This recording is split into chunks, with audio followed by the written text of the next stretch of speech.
रामचंद्रपुर पंचायत रे नुआ और नवीन ओडिशा कार्यक्रम रे वार्ड सभ्य अनुपस्थित। रंभा गंजाम ब्लॉक अंतर्गत स्थान रामचंद्रपुर पंचायत रे सबुथर परी एही थर मध्य गत 31 तारिख रे मासिक पंचायत बैठक बसिता। एथिरे सरपंच सहित समस्त 16 जन वार्ड सभ्य और सभ्या एही बैठक रे जोग देथिले। हेले दुर्भाग्यर विषय 2022 रे आसीथिबा ग्रामर उन्नति कार्य नंदबंध डियाडेई आरटी रोड थारु काठछालिया रोड एवं आरटी रोड थारु नंदीघर होइथिबा एनआरजीएस नामरे सरपंच महाशय तांको बापा मां आउ भाई नामरे डिमांड्स देई हाजिर पकाई टंका हड़प करि एहाकू उक्त ग्रामर वार्ड सभ्य विलास कुमार नाहक एही विषय को पंचायत रे मासिक बैठक रे प्रमाण सह कथा उठाइथिले। एथिरे सरपंचक स्वीकारोक्ति क्रमे समस्त वार्ड सभ्य माने तांको समर्थन करी रेजुलेशन करिथिले। उक्त रेजुलेशन को केंद्र करी सरपंच समस्त वार्ड सभ्य और सभ्या को बेखातिर करी एक छत्रवाद शासन करिथिबा जोगु समस्त सभ्य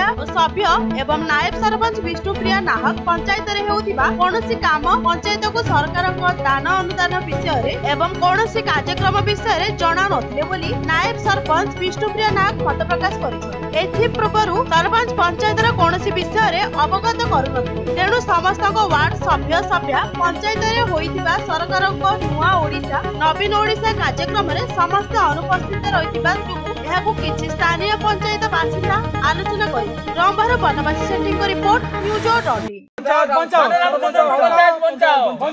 सरपंच का मनोमुखी कार्यक्रम को हटाओ। सरपंच का एकमुखी शासन को बंद करो। सरपंच एकमुखी शासन विरोध रे हमर प्रत्यक्ष न सरपंच बापा माँ भाई हाजिरी पकई जॉब कार्ड हाजिरी पकई पैसा नहीं जंदी। सरपंच का बापा माँ भाई एनआरजीएस रे हाजिरी पकई बिना काम को आसी से माने अन्य ग्राम रे डियाडेई आउ काठछालिया रे 100 दिन लेखा हाजिरी पकई एटा शासन दल रे अछि बिली सरपंच मनोमुखी शासन ना आउ कोन आपण आने विचार करू। सरपंच हटाओ पंचायत बचाओ। सरपंच हटाओ पंचायत बचाओ। सरपंच हटाओ पंचायत बचाओ। हटाओ पंचायत बचाओ। सरपंच हटाओ पंचायत बचाओ। सरपंच हटाओ पंचायत बचाओ। सरपंच हटाओ। आगामी दिन रे हमें तांको आंदोलन करबो निर्देशित करबो।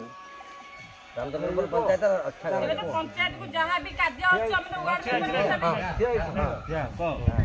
से पांड्यान उत्तर देव ना ए आम पंचायत गौरापाटन गाँव पांड्यान उत्तर देव। पांड्यान हेले पांड्यान जी की आमर ओडिशार पांड्यान से पांड्यान डाकिले पछुक। नमस्कार आज्ञा मु बर्तमान ए सान रामचंद्रपुर ग्राम पंचायत न्याय सरपंच पाखे पहुंची से माने कौन तांको सरपंच बर्तमान न्याय सरपंच से माने ग्राम पंचायत कौन उन्नति अभिनति होती से विषय पचारे बुझे आज्ञा आप पंचायत कौन सब घटी जिनस गुड़ा आप व्याख्यात कर कहूँ। नमस्कार मु सान रामचंद्रपुर ग्राम पंचायत न्याय सरपंच 4 नंबर वार्ड सरपंच जी अधिकार पंचायत रे न्याय सरपंच से अधिकार किंतु कौन सी कथा न्याय सरपंच को से कहूना प्रतिवाद कले डायरेक्ट चार्ज कर तमें केस एमती कहते बापा भाई संपर्क समस्त एनआरजीएस काम न करिकी पैसा 100 दिन पैसा उठे एरा प्रतिवाद कर से कहते मु करनी कह सबुरे आमको लास्ट को राजी हेले कौन सी वार्ड मेंबर को बेखातिर करी कौन सी काम हेले कहूना।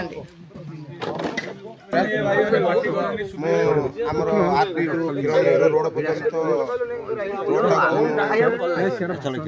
10 लाख टकार काम कौन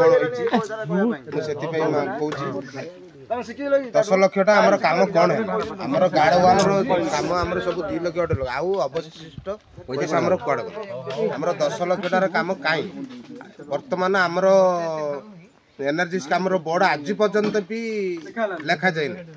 एबे मु देखली मु सेपटे गोटे मु गाड़ी चलाऊँ मु सेपटे जावा भितर माने बोर्डटा तैयारी तेरेले माराई एबे बर्तमान लिखाई तार डेट बेट लिखाई 10 लाख टा लिखाई 10 लाख टंकार प्रोजेक्ट नाम भी लिखाई किछि लिखाई एबे 4 दिन आरंभ हला हमरो आज की वर्ष हला काम सरलानी गार्ड वाल होईची आज पर्यंत वर्ष हला काम आरंभ होई सरलानी कि बोर्ड बंद आज बंद लिखाई आगुरु सेटा कंक्रीट रोड हमर थिला सेटा केमिति एनर्जी काम आसिले से कथा मु सरपंच को पचारि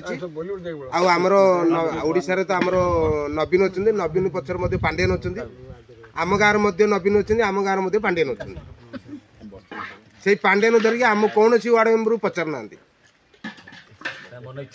मन इच्छा शासन कर चलते ओ नवीन बड़ ओडिशा नवीन बड़ ना गाँ नवीन बड़ सरपंच नवीन बड़ आमे जानिया चाहूँ आज्ञा मु सानाराम चंद्रपुर ग्राम पंचायत जनक वार्ड मेम्बर पाखे मु पहुँची गली से कौन कहते प्रतिक्रिया चल जानिबा।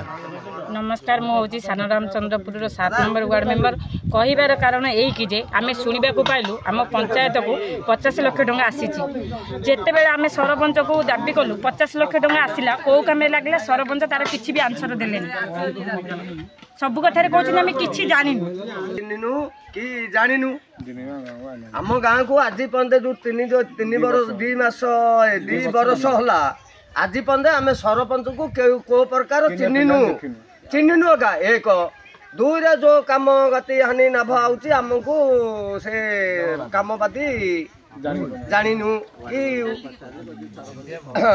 सरपंच कौन होली आम जाननु कि वार्ड मेंबर कौन होली आम जाननु कि लाइट जलुनी 4 मास होला लाइट जलुनी वार्ड मेंबर को पचारा सरपंच नाई करुची वार्ड मेंबर आ कौन करियो दाइकी धरिकी टिके विचार कर सरपंचर मनमुखी शासन जो आम समस्त सभ्य वार्ड सभ्य और सभ्य मैंने अतिष्ठ तेणु सरपंच हटाओ पंचायत बचाओ सरपंच हटाओ पंचायत हटाओ पंचायत बचाओ सानाराम चंद्र पंचायत बचाओ।